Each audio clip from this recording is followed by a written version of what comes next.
Hello बच्चों, नमस्कार। स्वागत है आज के इस नए वीडियो में। आज हम कक्षा 9 के छात्रों के लिए हिंदी साहित्य का विकास लेकर आए हैं, जिसमें आपको एक चार्ट के माध्यम से साहित्य के पूरे विकास क्रम को काल क्रम के अनुसार अलग अलग नामों से जो उसको अभिभूत किया गया है, इनके माध्यम से हम समझेंगे कि पूरे हिंदी गद्य साहित्य के विकास को कितने कालखंडों में बांटा गया है, उनके नामकरण क्या हैं, उनकी विशेषताएं क्या हैं, रचनाएं कौन कौन सी हैं, प्रमुख रचनाएं, उनकी विधाएं क्या हैं, प्रमुख पत्र पत्रिकाएं क्या हैं। तो वो सभी प्रश्न जो आपके कक्षा 9 के आधार पर पढ़ने हैं, तैयार रखने हैं, तो इससे संबंधित सारी जानकारियां जो है आज आपको यहाँ मिलने वाली हैं। तो देखते हैं, ये क्लास है कक्षा 9 के विद्यार्थियों के लिए। कक्षा 9 आज आपका है विषय, पाठ्य वस्तु है हिंदी गद्य साहित्य का विकास। देखिए, किसी भी साहित्य का विकास उसके कई चरणों से होता हुआ एक व्यवस्थित रूप में आ पाता है। तो यहाँ जो हिंदी गद्य साहित्य का विकास है, देखते हैं इस चार्ट के माध्यम से कि कैसे कैसे किन किन कालखंडों में क्या क्या नाम, क्या क्या उनकी समय सीमाएं रखी गई हैं हिंदी साहित्यकारों विद्वानों के द्वारा। तो यहाँ देखिए जो है, जब हिंदी का शुद्ध रूप जिसे खड़ी बोली कहते हैं, जैसा कि आप पिछले क्लास में पढ़े थे कि जो हिंदी साहित्य का सबसे शुद्ध रूप माना जाता है खड़ी बोली, तो उसको खड़ी बोली रूप देने के लिए बहुत से लेखकों ने इस क्षेत्र में काम किया, लेखन कार्य किया। लेकिन होते होते बाद में एक ऐसे विद्वान जिन्हें भारत के इंद्र के रूप में उदित होता हुआ पाया गया, और उन्हें जो है उनके समकालीन लेखकों ने, विद्वानों ने उन्हें भारतेंदु की उपाधि से सम्मानित किया। उन्हीं भारतेंदु हरिश्चंद्र के नाम से ही हिंदी गद्य साहित्य के विकास को हम समझने का प्रयास करते हैं।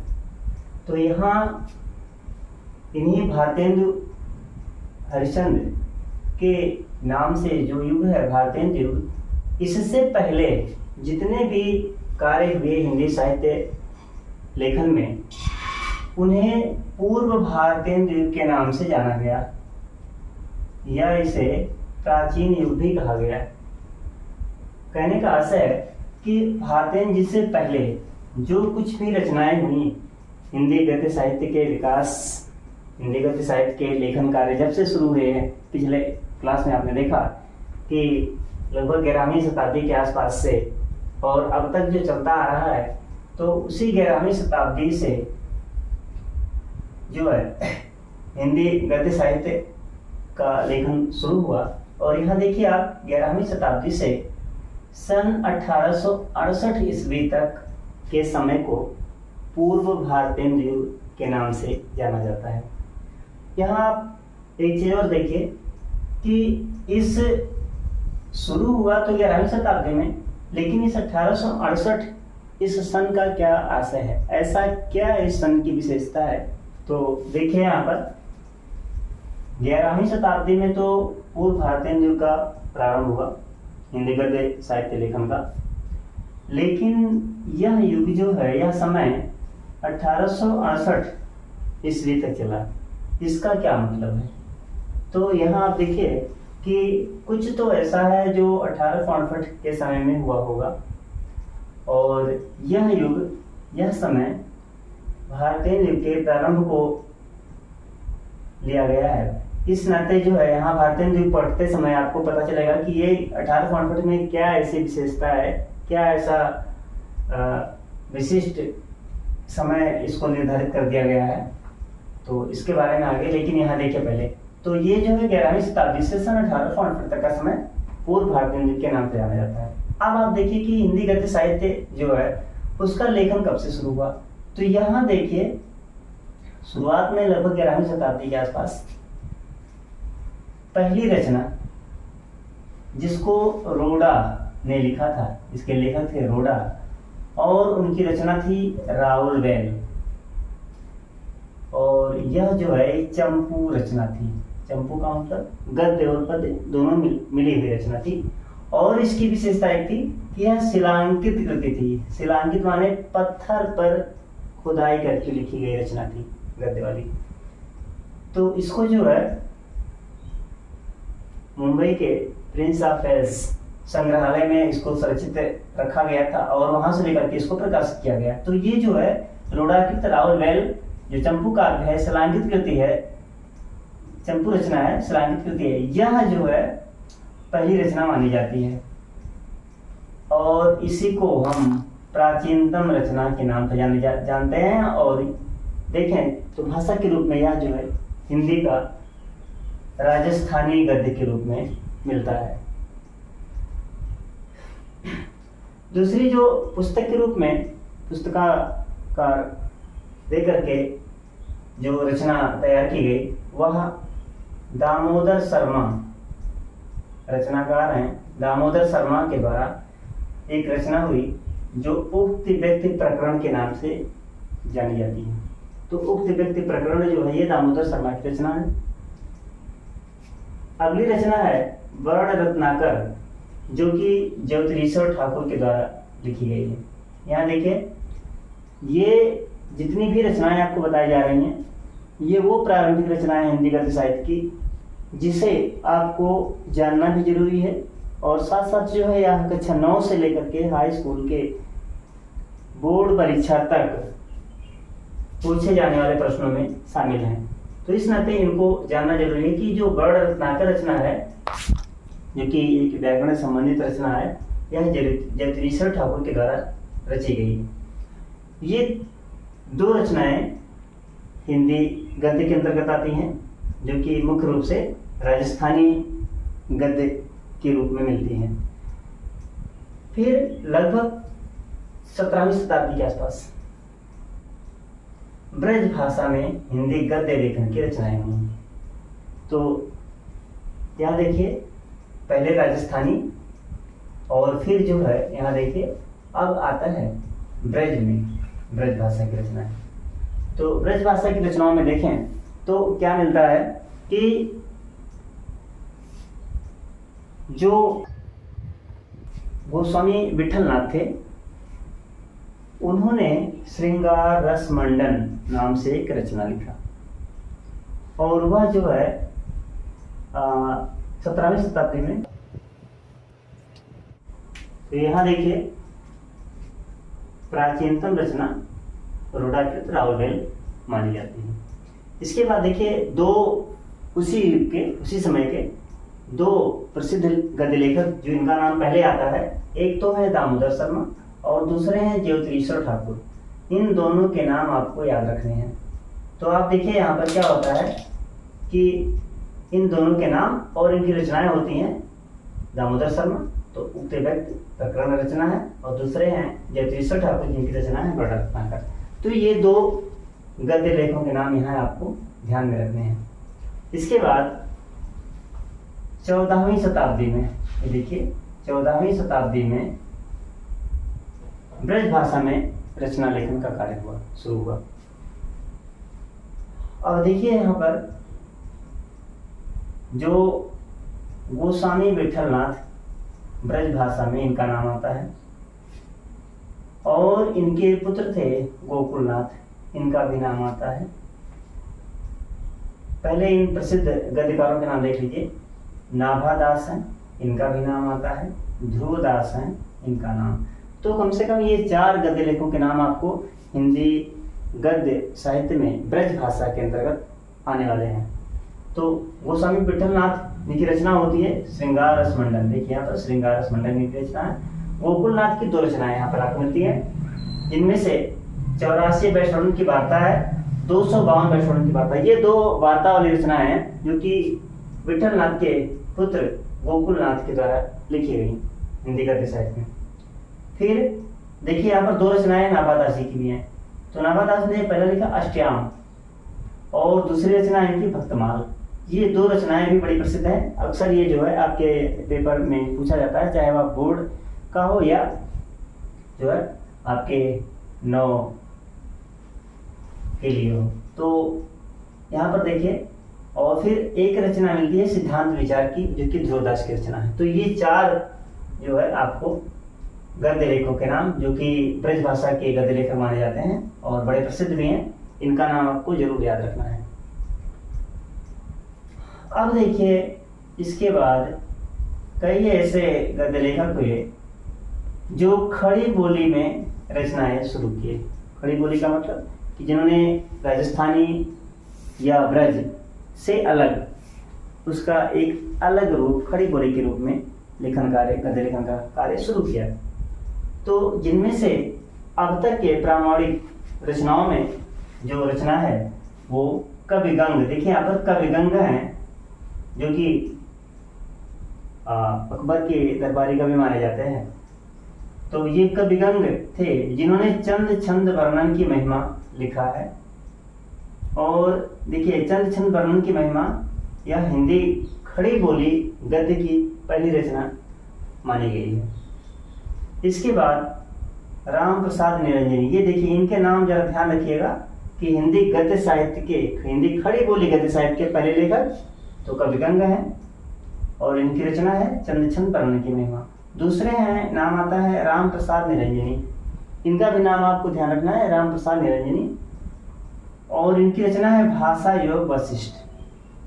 तो यहाँ पर आपको देखिए ध्यान रखना है कि कविगंग और राम प्रसाद निरंजनी, इन 2 लेखकों के नाम आपको याद रखने हैं। और आगे बढ़ते हैं तो कलकत्ता में जब पोर्ट विलियम कॉलेज की स्थापना हुई सन 1800 ईस्वी में, तो वहां पर जो है 2 हिंदी के बड़े साहित्यकार गद्य लेखक प्राध्यापक के रूप में नियुक्त हुए।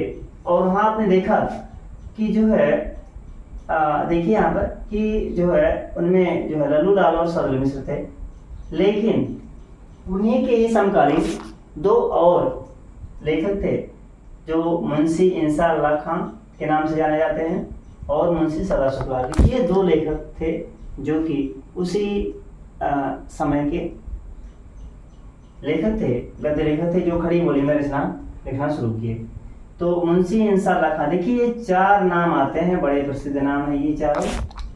ये अक्सर जो है आपको पेपर में मिलता है कई बार कि मुंशी इंसार अल्लाह खान, इनको जो है ये 4 प्रसिद्ध गद्यकार हैं। मुंशी इंसार अल्लाह खान, इनकी रचना है रानी केतकी की कहानी। मुंशी सदा शुक्लाल, इनकी रचना है सुख सागर। पंडित लल्लू लाल, इनकी रचना है प्रेम सागर। और सदल मिश्र, रचना है नासिकेतोपाख्यान। तो ये 4 रचनाएं हैं 4 गद्य लेखकों के। यहाँ आपने देखा कि इन चारों के नाम आपको विशेष रूप से ध्यान रखना है, इसको पढ़ते समय विशेष ध्यान देने की जरूरत है।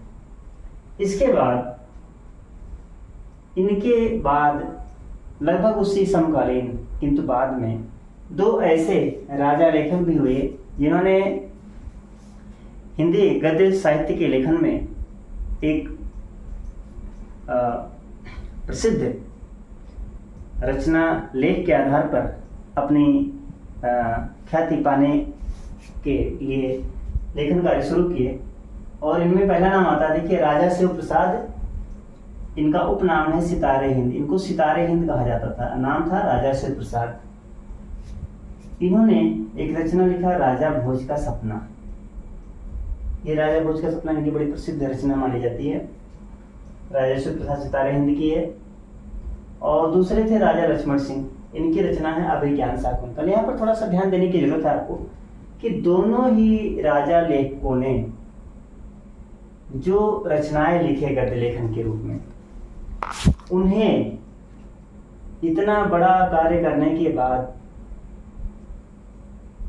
हिंदी गद्य साहित्य में खड़ी बोली के जनक कहलाने का श्रेय नहीं मिल पाया, क्योंकि जो राजस्व प्रसाद सितारे हिंद थे, राजा भोज का सपना लिखे इन्होंने, उसमें शुरुआत में तो इनकी रचना में खड़ी बोली के शब्द मिलते रहे, लेकिन बाद में जो है समय का प्रभाव था और उसमें अरबी फारसी के शब्द भी आते गए और वह जो है शुद्ध खड़ी बोली का रूप नहीं रह सका। तो इस नाते यहाँ पर जो है राजस्व प्रसाद सितारे हिंद को भी हिंदी खड़ी बोली का जनक कहलाने का श्रेय नहीं मिला।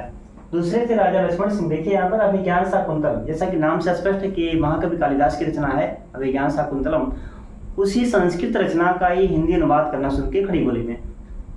मिलता क्या है कि जब इन्होंने रचना शुरू किया तो हिंदी की खड़ी बोली में उसका अनुवाद करना शुरू किया, लेकिन ज्यों ज्यों समय बीतता गया उसको लिखते समय इनकी रचना में संस्कृत के शब्द अधिक आने लगे और हुआ क्या कि खड़ी बोली के शब्द कम और संस्कृत के शब्द अधिक आने से वह खड़ी बोली का रूप नहीं रह सका। इस नाते राजा लक्ष्मण सिंह को भी खड़ी बोली का जनक कहलाने का श्रेय नहीं मिला। तो ये रहा, आपने देखा कि पूर्व भारतीय युग जिसे प्राचीन युग के नाम से जाना जाता है, इनमें कितने लेखक हैं, उनकी रचनाएं कौन कौन सी हैं, और ये आपके लिए बहुत ही महत्वपूर्ण प्रश्नों का एक व्यवस्थित उत्तर मिलने का एक प्रयास किया गया है। दूसरा युग है भारतीय युग। यहाँ पर देखिए भारतीय युग क्या है। वास्तव में भारतीय युग जो है हिंदी खड़ी बोली में लेखन कार्य करने के लिए एक जागरण का काम किया, जागृति आई लोगों में कि हमें वास्तव में खड़ी बोली में ही रचना करनी चाहिए। हमारी रचना जो भी हो, जिस भी विधा की हो, वो खड़ी बोली में हो, ताकि हर व्यक्ति तक हमारे संदेश पहुंच सके, हमारी रचना हर व्यक्ति के समझ में आ सके। तो इसके लिए जो है बहुत ही सराहनीय कार्य किया था भारतेंदु हरिश्चंद्र ने। वास्तव में इनका नाम था हरिश्चंद्र, लेकिन उनके समकालीन गद्यकारों ने इन्हें भारतेंदु उपनाम से सुशोभित किया और इनके समय को हिंदी खड़ी बोली में जागरण काल के नाम से जाना जाता है। देखिए जागरण काल के नाम से जाना जाता है, यानी कि आपका ये प्रश्न यहाँ पर बन सकता है कि हिंदी गद्य साहित्य में जागरण काल के नाम से कौन सा युग है, तो यहाँ पर भारतीय युग जागरण काल के नाम से है। इसकी समय सीमा देखिए, अभी आपके सामने चर्चा आई थी कि 1868, तो 1868 जो सन है यहाँ से लेकर के और 1900 ईस्वी तक का पूरा कार्यकाल, पूरा इतना जो है समय, ये कहलाता है भारतीय युग के नाम से। तो 1868 से 1900 तक। अब यहाँ पर देखिए जो भारतीय युग है इसका नामकरण भी उन्हीं खड़ी बोली के जनक कहलाने वाले भारतेंदु हरिश्चंद्र के नाम पर ही पड़ा हुआ। देखिए यहाँ पर भारतेंदु हरिश्चंद्र ही क्या है, खड़ी बोली के जनक भी माने जाते हैं और उन्हीं के नाम पर इस युग का नाम भारतेंदु युग भी पड़ा हुआ है। तो ये चीज आपको जानना जरूरी है कि पहचानों के विद्यार्थियों को कि खड़ी बोली के जनक कौन है, तो भारतेंदु हरिश्चंद्र है।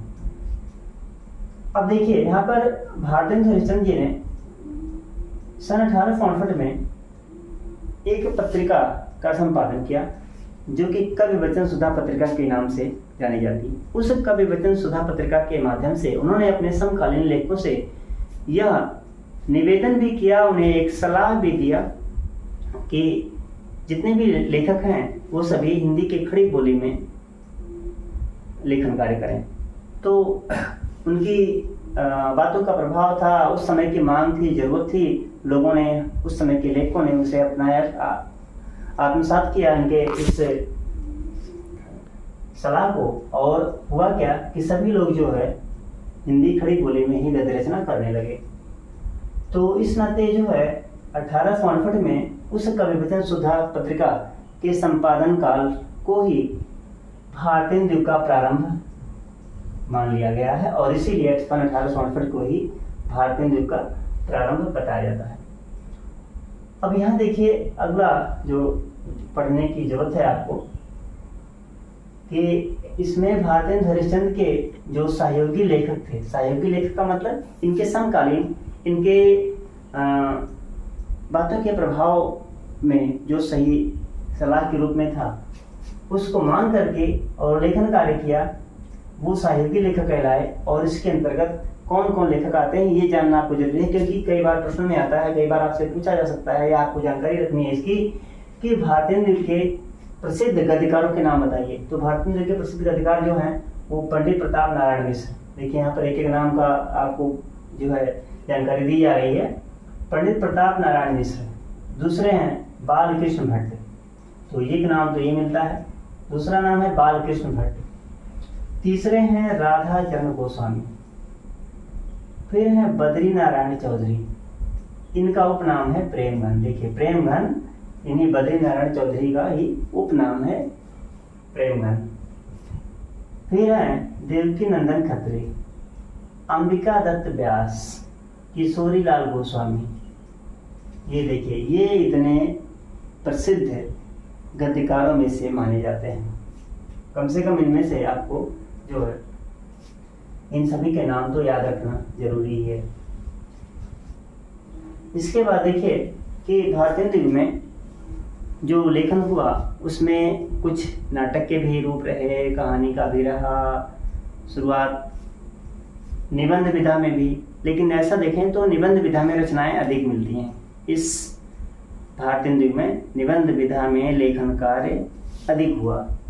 इस नाते यहाँ पर देखिए निबंध विधा का सूत्रपात। निबंध विधा का सूत्रपात का मतलब निबंध विधा में लेखन कार्य प्रारंभ हुआ इसी भारतेंदु युग में। और इसमें जो है कुछ और भी विधाओं में लेखन कार्य हुआ, जैसे कहानी, नाटक, उपन्यास आदि विधाओं में भी रचनाएं मिलती हैं आंशिक रूप से, लेकिन मुख्य रूप से निबंध विधा में। अब देखिए इतनी तो जानकारी आपको यहाँ से दी गई है। आगे आप देखेंगे तो इनमें भारतेंदु युग में ही कुछ प्रमुख पत्र पत्रिकाएं भी हैं। कुछ प्रमुख पत्र पत्रिकाएं भी हैं देखिए यहाँ पर, और उनके संपादक कौन हैं। तो कम से कम जो इस समय की प्रसिद्ध पत्रिकाएं हैं जिनका संपादन शुरू हुआ उसी समय के गद्य लेखकों के द्वारा, यानी कि वो गद्य लेखन भी करते थे और अलग अलग पत्रिकाओं का संपादन भी करते थे। तो यहाँ जो है देखिए 3 पत्रिकाएं हैं, ध्यान दीजिए। कवि वचन सुधा पहली पत्रिका, बाला बोधिनी और हरिश्चंद्र मैगजीन, ये 3 पत्रिकाएं। इन 3 पत्रिकाओं का संपादन अकेले भारतेंदु हरिश्चंद्र करते थे, यानी 3 पत्रिकाएं इनकी संपादित होती थी भारतेंदु हरिश्चंद्र की।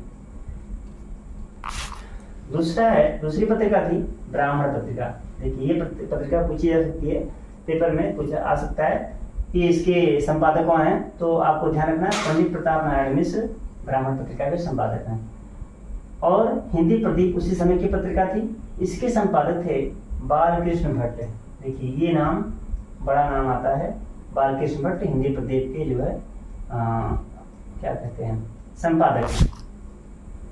और फिर देखिए आनंद कादम्बिनी ये पत्रिका है और इसके संपादक थे बद्री नारायण चौधरी, जिनका उपनाम आपने देखा यहाँ पर प्रेमघन। तो इन्होंने भी आनंद कादम्बिनी नाम से पत्रिका का संपादन किया।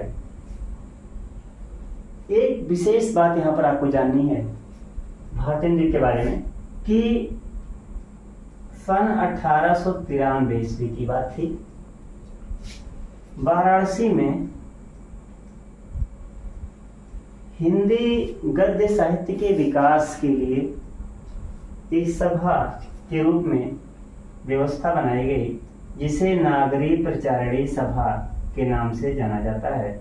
और यह जो है वाराणसी में सन 1893 ईस्वी में इसी की स्थापना की गई थी। ये प्रश्न आपके लिए बहुत ही महत्वपूर्ण है कि नागरी प्रचारणी सभा की स्थापना कब और कहाँ हुई थी।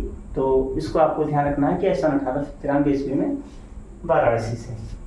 तो ये भारतेंदु हरिश्चंद्र के नाम से खड़ी बोली के जनक भारतेंदु युग, जिसे जागरण काल के नाम से जाना जाता है, उन सभी महत्वपूर्ण तथ्यों का विश्लेषण। तो गद्य साहित्य के कालखंडों में जो तीसरा कालखंड मिलता है यह द्विवेदी युग के नाम से जाना जाता है। यहाँ देखिए द्विवेदी युग के नाम से इसे जाना जाता है। यह सन 1900 से 1922 ईस्वी तक माना जाता है। अब देखिए यहाँ पर 1900 से क्या तात्पर्य है। इसी सन 1900 में ही दूसरी एक ऐसी पत्रिका जिसको सरस्वती पत्रिका के नाम से जाना जाता था, सरस्वती पत्रिका का संपादन शुरू हुआ सन 1900 ईस्वी में। इसी सरस्वती पत्रिका के संपादन काल सन 1900 से ही द्विवेदी युग प्रारंभ हो जाता है। और देखिए, यह द्विवेदी युग आचार्य महावीर प्रसाद द्विवेदी, जो कि हिंदी के एक विद्वान थे, साहित्यकार थे, निबंधकार थे, उनके द्वारा अधिक समय तक सरस्वती पत्रिका के संपादन किए जाने के कारण लगभग 17 वर्षों तक इस युग का नाम द्विवेदी युग पड़ा। और एक ध्यान देने की जरूरत है कि जो भारतेंद्र युग था, इसे हिंदी गद्य साहित्य का जागरण काल कहा गया, तो द्विवेदी युग को हिंदी गद्य साहित्य का सुधार काल कहा गया। ये अपने आप में बहुत ही महत्वपूर्ण है कि किस काल को हिंदी गद्य साहित्य के विकास में सुधार काल के नाम से जाना जाता है। तो आपका उत्तर होगा द्विवेदी युग। तो देखिए यहाँ पर फिर से एक बात कि द्विवेदी युग, जिसे हिंदी गद्य साहित्य में सुधार काल के नाम से जाना जाता है, इसकी समय सीमा सन 1900 ईस्वी अर्थात सरस्वती पत्रिका के संपादन के समय से लेकर 1922 ईस्वी तक रखा गया है। और यह द्विवेदी युग आचार्य महावीर प्रसाद द्विवेदी जी के नाम पर पड़ा है। अब देखिए, सन 1903 ईस्वी से यहाँ पर थोड़ा सा ध्यान देने की जरूरत है कि आपको हमने बताया कि द्विवेदी युग में जो सबसे बड़ी प्रसिद्ध पत्रिका थी सरस्वती पत्रिका, इस सरस्वती पत्रिका का संपादन महावीर प्रसाद द्विवेदी जी ने तो किया था, लेकिन इन्होंने इसका संपादन 1903 से 1920 तक किया। तो बात आती है कि सन 1900 से 1903 लगभग 3 वर्षों तक संपादन कार्य किसके हाथ में रहा। तो यहाँ थोड़ा सा ध्यान देने की जरूरत पड़ेगी कि इसी द्विवेदी युग में ही डॉक्टर श्याम सुंदर दास, इसी द्विवेदी युग में ही डॉक्टर श्याम सुंदर दास का नाम जो आता है, इनके द्वारा इस पत्रिका का संपादन तब तक हो रहा था। लेकिन बाद में जो है सन 1903 ईस्वी से महावीर प्रसाद द्विवेदी के हाथ में चला गया ये संपादन कार्य। तो उन्होंने जो है इसको भली भांति बखूबी इसका जो है संपादन किया और इसमें अपेक्षित जितने सुधार की जरूरत थी कि भाषा का स्वरूप कैसा हो, अर्थात हिंदी गद्य का शुद्ध रूप इन्होंने देने का प्रयास किया। यद्यपि जागृति हो गई थी, जागरण काल शुरू हो गया था, लेकिन गद्य का शुद्ध रूप देने का जो प्रयास किया गया सरस्वती पत्रिका के माध्यम से अपने समकालीन गद्य लेखकों को प्रेरित किया था शुद्ध लेखन के लिए, सुधार के लिए, वो थे महावीर प्रसाद द्विवेदी। इन्होंने हिंदी गद्य का शुद्ध, परिष्कृत, परिनिष्ठित और प्रांजल माने सजी हुई भाषा का रूप दिया। तो इस नाते जो है यहाँ सरस्वती पत्रिका का सबसे अहम भूमिका रही कि उस समय के समकालीन लेखकों को हिंदी के गद्य का शुद्ध रूप देने में। आगे देखते हैं तो कहानी लेखन इस युग की प्रमुख देन है। ये सबसे महत्वपूर्ण बात है आपके लिए यहाँ पर कि जो कहानी लेखन है ना, कि कहानी विधा में रचना करने की जो परंपरा शुरू हुई वो इस युग की सबसे प्रमुख देन है। क्योंकि जितने भी कहानी लेखक थे उस समय के शुरुआत के, जिन्हें अच्छे कहानीकारों के रूप में जाना जाता है, ये लोग इसी युग में ही लेखन कार्य शुरू कर दिए थे। तो इसमें एक नई विधा माने कहानी विधा लेखन का कार्य शुरू हो चुका था।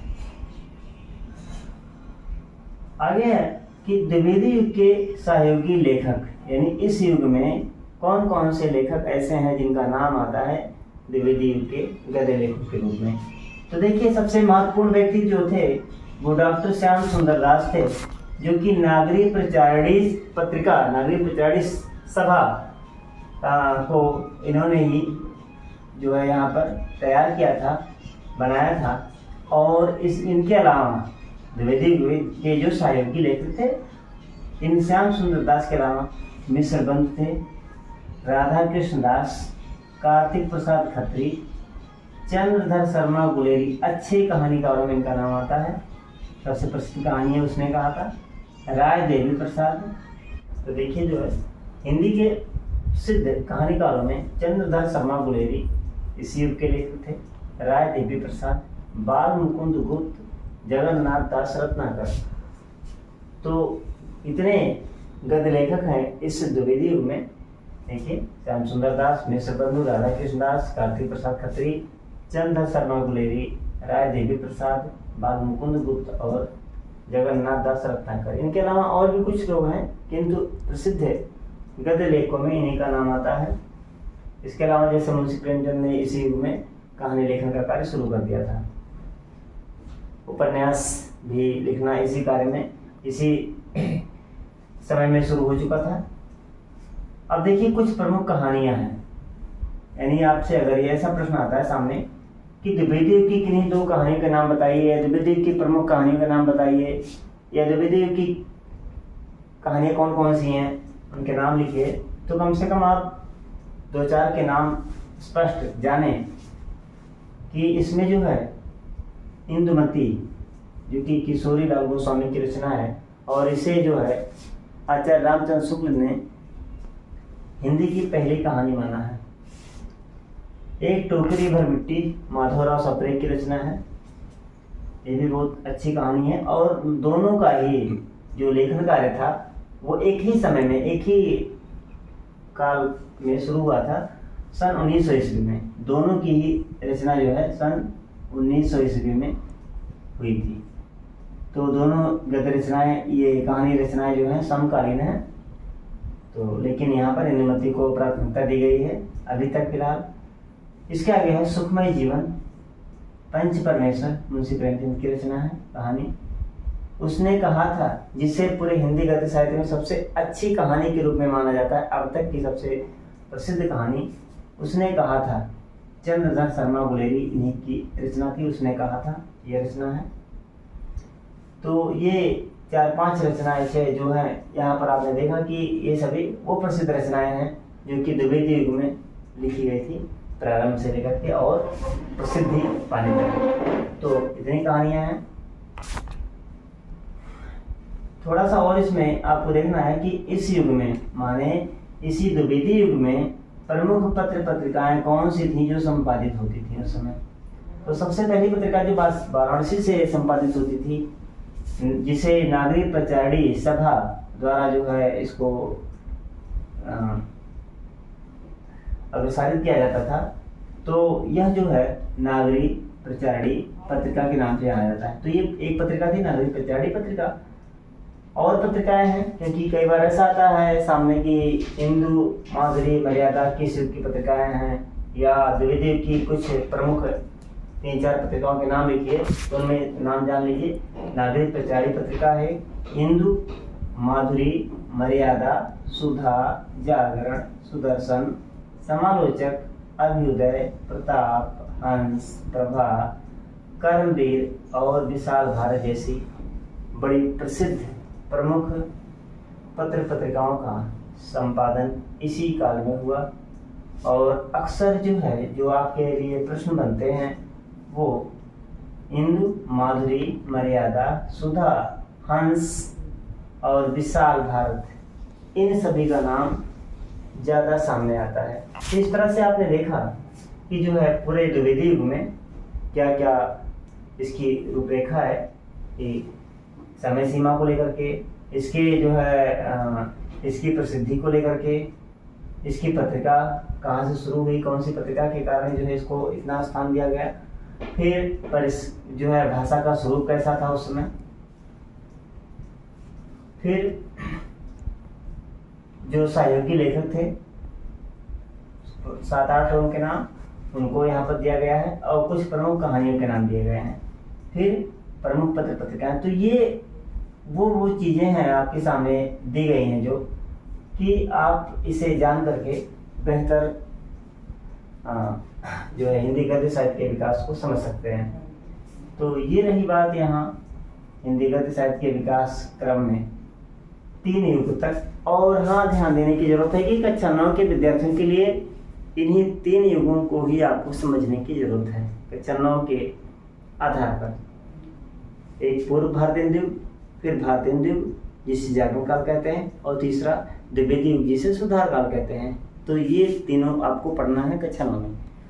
शेष जो दिए गए हैं उसको भी समझ लीजिए, लेकिन वो कक्षा 10 के लिए है। यहाँ पर ध्यान दीजिए कि इसके आगे जो आता है वो है शुक्ल युग। शुक्ल युग को छायावादी युग भी कहा जाता है, और इसकी समय सीमा द्विवेदी युग के बाद माने सन 1919 से 1938 तक रखा गया है। फिर है शुक्लोत्तर युग। शुक्लोत्तर युग जिसे छायावादोत्तर युग के नाम से भी जाना जाता है, यह सन 1938 से 1947 तक, यानी देश की स्वतंत्रता के समय तक, स्वाधीनता आने तक। तो इस तरह से जो है यहाँ पर इसका कालखंड है। और सबसे अंत में आता है स्वतंत्रोत्तर युग, स्वतंत्रता के बाद का समय।